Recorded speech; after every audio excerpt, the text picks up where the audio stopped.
Halo pemirsa Metro TV Lampung, selama 30 menit ke depan saya, Herdiani Oktavia akan menemani Anda untuk mengupas tajuk dan juga berita apa saja yang sedang publish dan hits di 4 platform media Lampung Post Group kali ini. Dan saat ini bersama saya sudah ada Iskandar Zulkarnain, pemimpin redaksi harian umum Lampung Post. Namun sebelum kita lanjutkan bedah tajuk kali ini, mari kita saksikan terlebih dahulu video editorial berikut ini.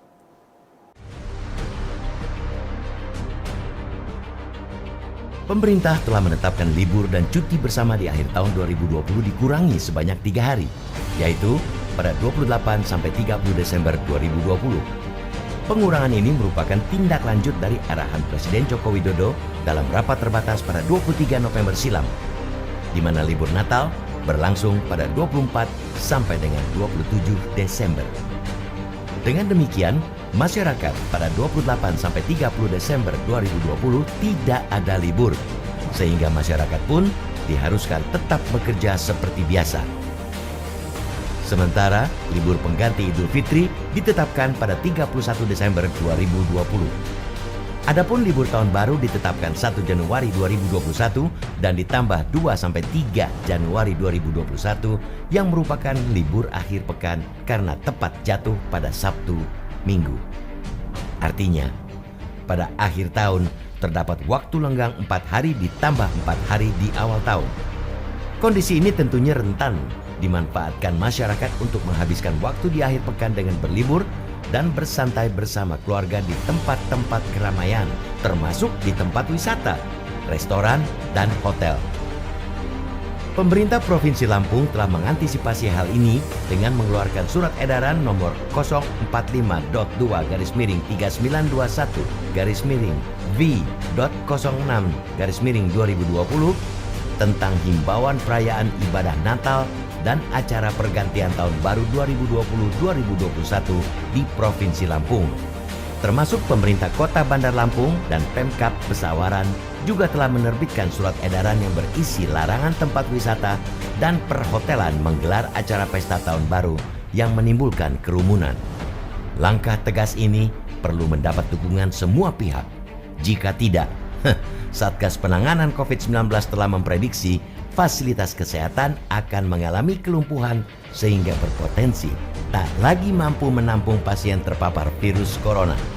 Berkaca dari 3 kali libur panjang sebelumnya, lonjakan kasus COVID-19 sangat signifikan. Jangan sampai rakyat terjerembab 4 kali di lubang yang sama.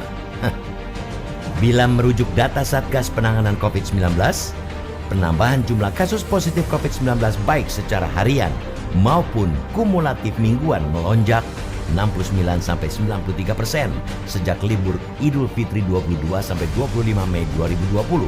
Lonjakan kasus itu terlihat dalam rentang waktu 10-14 hari kemudian, di mana sebelumnya angkanya hanya 600 per hari, tiba-tiba naik menjadi 1.100 rata-rata penambahan kasus setiap harinya. Hal serupa juga terjadi pada libur panjang Agustus 2020 lalu. Penambahan jumlah kasus positif COVID-19 baik secara harian maupun kumulatif mingguan melonjak 58-118%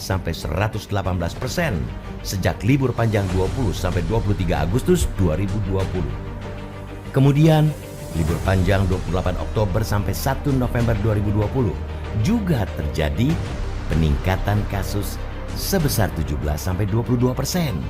Angka itu didapat sepanjang 8-22 November 2020 lalu.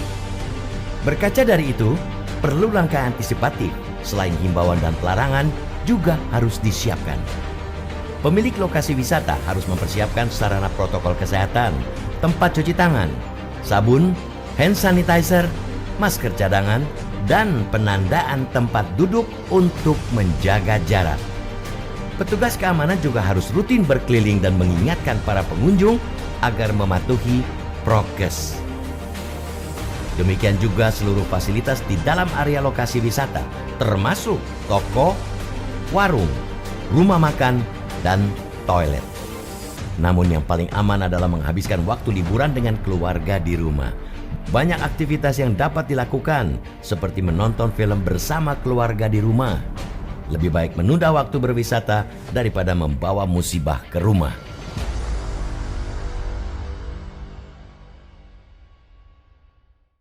Bang Is, apa yang menjadi sorotan dalam tajuk Lampung Pos kali ini? Ya, Lampung Pos untuk kali ini menulis tajuk soal lebih baik di rumah. Maksudnya lebih baik di rumah itu di tengah situasi pandemi COVID-19, angka pasien sampai hari ini belum turun, artinya belum melandai, kendati kita sudah kedatangan vaksin. Nah, kedepannya bagaimana menjelang libur Natal dan Tahun Baru, kita mengingatkan kepada masyarakat bahwa di libur Nataru ini lebih baik di rumah. Pengalaman beberapa bulan yang lalu ada 3 kali liburan. Pertama liburan Idul Fitri, kedua liburan Hari Proklamasi Kemerdekaan RI, juga terakhir adalah liburan Maulid Nabi. Dari 3 liburan ini, angka pasien COVID-19 itu khusus di Bandar Lampung khusus di Lampung itu naik sangat signifikan. Makanya angka di nasional juga naik cukup signifikan juga.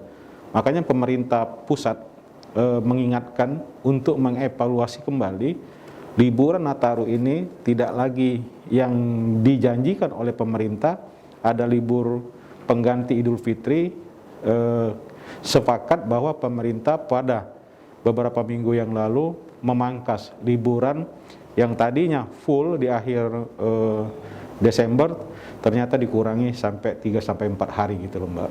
Nah, di tengah-tengah liburan ini supaya masyarakat tidak terkontaminasi, tidak terinfeksi gejala COVID, maka lebih baik dia di rumah saja. Baik, Bang Is. Namun memang kita lihat dari liburan tahun ini dengan tahun-tahun sebelumnya sangat berbeda begitu ya. Tahun 2020 dari bulan Maret sampai dengan akhir tahun, ternyata virus COVID-19 belum juga menunjukkan usai. Lantas seperti apa untuk kondisi dari paparan COVID-19 di Lampung sendiri saat ini? Sangat prihatin kita. Kenapa kita bicarakan sangat prihatin? Bahwa angka penyebaran virus COVID-19 di Lampung itu justru tiap minggu terjadi kenaikan gitu loh, ya kan? Ada paling tinggi itu se-Lampung itu mencapai angka 157 pasien, itu hasil tracing, dan juga yang meninggal juga begitu banyak. Maka itu kedepannya menghadapi libur Nataru, pemerintah melalui Pak Gubernur, Bupati Wali Kota mengeluarkan surat edaran supaya menghadapi tahun baru ini tidak ada pesta. Maksudnya pesta kerumunan, pesta menyambut tahun baru itu ditiadakan. Kalau ada, mungkin kedepannya akan ada tindakan yang sangat tegas. Baik, Bang Is. Tentunya dengan adanya peraturan, kita harapkan juga adanya sanksi ya untuk yang melanggar. Untuk saat ini, apakah sudah ada ketegasan terhadap para pelanggar ini jika mereka melanggar peraturan tersebut? Sangat tegas. Apa yang dilakukan oleh Satgas Kota Bandar Lampung, apabila ada toko atau hotel atau tempat kafe, juga pusat-pusat pariwisata, terjadi pelanggaran protokol kesehatan akan ditutup. Dan itu terbukti beberapa toko di Bandar Lampung tidak bisa menjaga protokol kesehatan, mereka disegel, Mbak. Nah, ini kita apresiasi, kita kasih support supaya anak-anak bangsa ketika dia mau ke tempat hiburan, ke kafe, juga ke hotel, dan juga tempat pariwisata, tetap menerapkan protokol kesehatan gitu. Baik, tentunya ini menjadi sebuah momen untuk kita lebih disiplin kembali. Memang ini menjadi sebuah dilema karena kita juga butuh untuk memperbaiki ekonomi kita, dan juga satu sisi mungkin masyarakat juga cukup jenuh berada di rumah saja seperti itu. Tentunya itu menjadi dua pilihan yang sangat membuat orang pusing di akhir tahun ini. Namun kita akan bicarakan itu sesaat lagi, Bang Is. Dan untuk Anda pemirsa Metro TV Lampung, tetaplah bersama kami di Bedah Tajuk Lampung Pos.